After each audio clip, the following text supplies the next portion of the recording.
a écrit à Éphèse. Ça m'a étonné quand j'ai lu Éphésiens. Je me suis posé la question, Paul écrit à des chrétiens. Il a écrit des choses extraordinaires. Lisez le livre d'Éphésiens.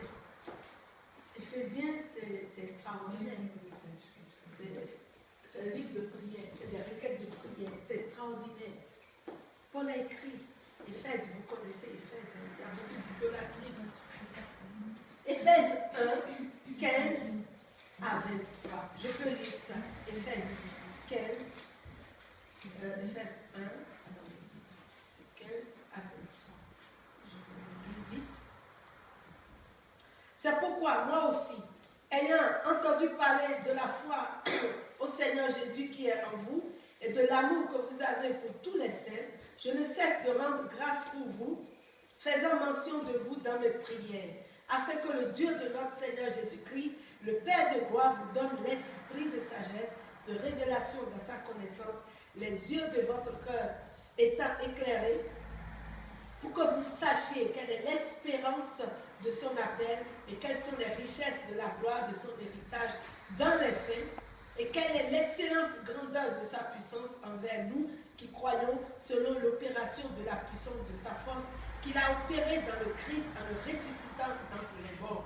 Il a fait asseoir à sa droite dans les lieux célestes au-dessus de toute principauté et autorité et puissance et domination et tout nom qui se nomme non seulement dans le ciel, mais aussi dans celui qui est à venir. Et il a assujetti toutes choses sous ses pieds. Il a donné pour être chef sur toutes choses à l'assemblée, qui est son corps, la plénitude de celui qui remplit tout en tous. Amen. Paul écrit à des chrétiens. Et je dis, mais ça, c'est des chrétiens qui connaissent Dieu. Mais qu'est-ce que Paul veut dire ici? Les gens vont dire, mais on connaît Dieu. Pourquoi Paul nous écrit ça? Mais Paul écrit pour que ces chrétiens n'ajoutent pas leur connaissance intellectuelle à la connaissance intellectuelle sur Dieu. Il dit ici qu'il faut qu'ils aient une relation profonde avec lui. C'est-à-dire le connaître lui. Pas avoir une connaissance de Dieu. Pas une connaissance de Dieu, mais le connaître lui. Il y a une grande différence entre avoir une connaissance de Dieu et le connaître lui. Dieu est une personne. Amen. Oui. Il est ressuscité. Il est vivant. Il veut connaître une relation vivante avec lui. C'est ce que Paul dit ici aux chrétiens. Il a dit, il ne veut pas que nous ayons une connaissance intellectuelle, encore une connaissance de plus sur Dieu, non, mais une relation vivante avec Dieu. C'est-à-dire, à le connaître qui il est, le connaître lui. Dans un mariage, je connais mon mari. Parfois, je connais ses réactions et tout, et je continue à le connaître. C'est la même chose. Dieu veut qu'on le connaisse de cette façon, le connaître, lui. Pas une connaissance de Dieu, mais le connaître. Et c'est ça que ceux qui respirent et qui boivent le lait sont occupés. Ils sont occupés à connaître Dieu. Ils s'appliquent à connaître Dieu. Ils s'appliquent à savoir qu'est-ce qu'il veut.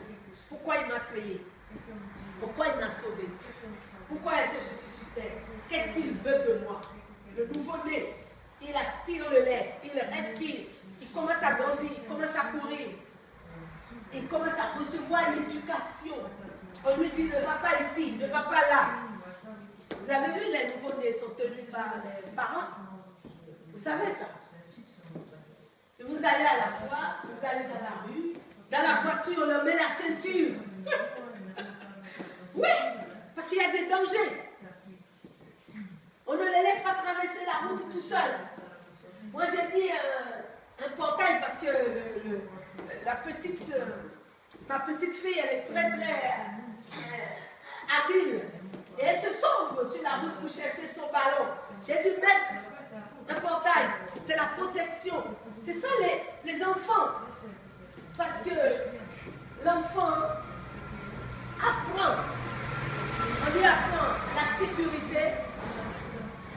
Vous savez, je fais les cours sur les enfants. Je ne veux pas les dire ici. Mais c'est important.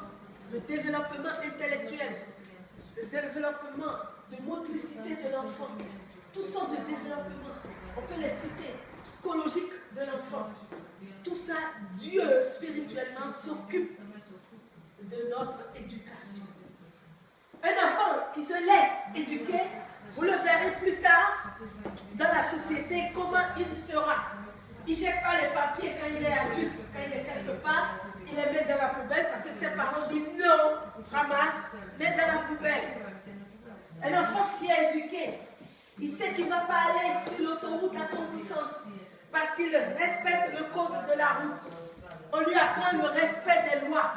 Un enfant ne va pas manger n'importe quoi parce qu'on lui dit ce manger n'est pas bon, ce manger est bien. Il ne va pas aller n'importe où. C'est la tâche de l'Église. Et c'est la tâche la plus difficile. Parce qu'il faut que l'enfant nouveau-né se laisse éduquer. L'enfant qui prend sa volonté, qui veut faire ce qu'il veut, va finir par perdre sa vie. Vous savez ça? Un enfant qui se sauve, oui, c'est vrai. Un enfant qui se sauve sur la route tout le temps va finir par être écrasé. Les parents essayent de retenir, les parents essayent de dire fais pas ci, fais pas ça. Et c'est ça la parole de Dieu. La parole de Dieu dit que quand on est né de nouveau, on prie, on boit le lait, mais il y a toute l'éducation qui suit par la suite. Et c'est à l'église qu'on reçoit cette éducation. C'est dans l'assemblée que Dieu a prévu que l'éducation se fera. Vous n'allez pas entendre ce que vous entendez au marché. Vous n'allez pas entendre ce que vous entendez ici au supermarché.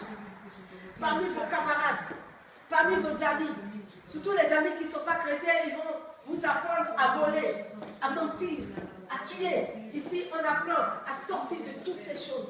Amen. C'est ça. Il faut l'éducation après la nouvelle naissance. Il faut ça. Quand l'enfant se salit, on prend ses vêtements, on lave. Et c'est ça. L'église prie. L'église dit, Jésus pardonne, Jésus lave, Jésus nettoie, Jésus ouvre les cieux, Jésus bénit, Jésus, on parle à Jésus. C'est ça, l'église, la tâche de l'église. C'est ça, c'est très important. Alors, pourquoi Paul écrit tout ça? Parce qu'il y a un danger. Même quand on est né de nouveau, nous devons connaître notre état avant d'être né. Comment nous étions? Comment nous étions avant d'être nés de nouveau? Paul parle de la vieille nature et il parle de la nouvelle nature. Il y a deux natures. La vieille nature qui est en train d'être détruite et la nouvelle nature qu'on a reçue de Jésus. Nous avons reçu la vie de Dieu. Nous sommes connectés à la source de Dieu qui est l'amour. Dieu est la source de l'amour, la lumière, la vérité, la vie. Et maintenant, la vieille nature vient combattre notre nature.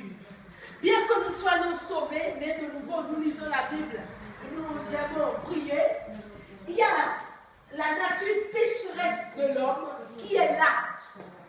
Et la vieille nature, c'est quoi? La vieille nature, ceux qui n'ont pas la nouvelle naissance, sont séparés de Christ. Ça veut dire qu'ils sont morts. Et vous voyez, ils sont désobéissants. Ils ne peuvent pas suivre la loi de Dieu. Vous les voyez dans les boîtes de nuit. Ils s'en foutent. Le plan de Dieu, ça ne les intéresse pas. Prier, ce n'est pas important.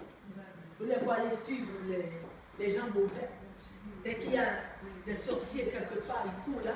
Les sorciers, la compagnie des sorciers leur plaît plus. Les mauvais camarades, ils ont le désir des mauvais camarades. Ils sont désobéissants. Ils sont dirigés par le mal spirituel. Ils sont l'objet de la colère de Dieu. Le péché, c'est très vague. Le péché est tellement vague chez Jésus. Ils marchent dans le péché naturellement. Ils peuvent tuer quelqu'un, ils s'en foutent, ils peuvent prendre la drogue, ils s'en foutent, ils peuvent voler, ils s'en foutent. C'est ça la vieille nature. Et ces gens-là sont destinés à l'enfer. C'est ce que Dieu dit. Mais quand nous venons à Dieu, que nous avons la nouvelle naissance, nous sommes unis à Christ. Nous sommes vivants. Même si notre vieille nature parfois vient, le diable